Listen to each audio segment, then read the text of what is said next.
இதனை இவனால் இவன் முடிக்கும் என்றாய்து அதனை அவன் கண்விடல்.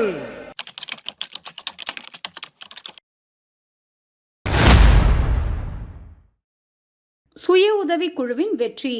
STSTS திண்டுக்கல் மாவட்டம் என் பஞ்சப்பட்டி கிராமத்தில் உள்ள சுய உதவி குழுவின் வெற்றி கதை ஒரு உத்வேகம்.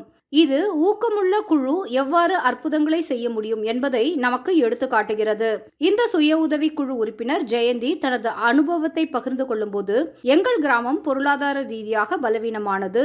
எனவே நாங்கள் எங்கள் கிராம மக்களை கூட்டி ஒரு சுய உதவி குழுவை தொடங்கினோம். முதல் கட்டமாக எங்கள் உறுப்பினர்கள் அனைவரும் தங்கள் வீடுகளில் தூய்மை பாரத இயக்கத்தின் ஒரு பகுதியாக கழிப்பறையை கட்டினார்கள். எங்கள் கிராமம் சுத்தமாக இருப்பதை உறுதி செய்ய இது எங்களுக்கு மிகப்பெரிய வழியை வகுத்து கொடுத்தது. இது எங்களுக்கு தூய்மையான கிராம விருதையும் பெற்றுக் கொடுத்தது. அனைத்து உறுப்பினர்களும் பிரதமரின் காப்பீட்டு திட்டத்தின் கீழ் இருப்பதை உறுதி செய்தோம். அடுத்து நிறைய பிளாஸ்டிக் கழிவுகள் சிதறி கிடப்பதை கண்டோம். இது எங்கள் நீர் ஆதாரங்களை மாசுபடுத்தி விவசாயத்தை பாதித்தது.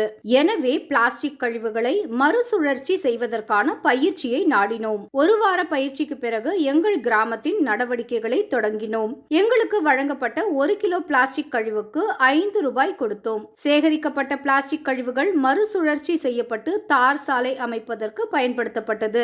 மறுசுழற்சி செய்யப்பட்ட பிளாஸ்டிக்கை சாலை அமைக்கும் பொருட்களுடன் சேர்ப்பது சாலையின் உறுதியையும் மேம்படுத்தியது என்று எங்களுக்கு தெரிவிக்கப்பட்டது. இந்த திட்டத்தின் வெற்றியானது சுற்றியுள்ள கிராமங்களையும் தங்களிடம் உள்ள பிளாஸ்டிக் கழிவுகளை சேகரித்து மறுசுழற்சி செய்ய எங்களுக்கு அனுப்பியது. கடந்த ஆண்டு மட்டும் நாங்கள் பிளாஸ்டிக் கழிவுகளுக்காக சுமார் 11 லட்சம் ரூபாய் கொடுத்திருக்கிறோம். சுத்தமான சுற்றுப்புறத்தை உறுதி செய்வதோடு மட்டுமல்லாமல் இது எங்கள் பகுதியில் உள்ள தண்ணீரின் தரத்தையும் மேம்படுத்தி அதன் மூலம் விவசாய நடவடிக்கைகளையும் மேம்படுத்துகிறது.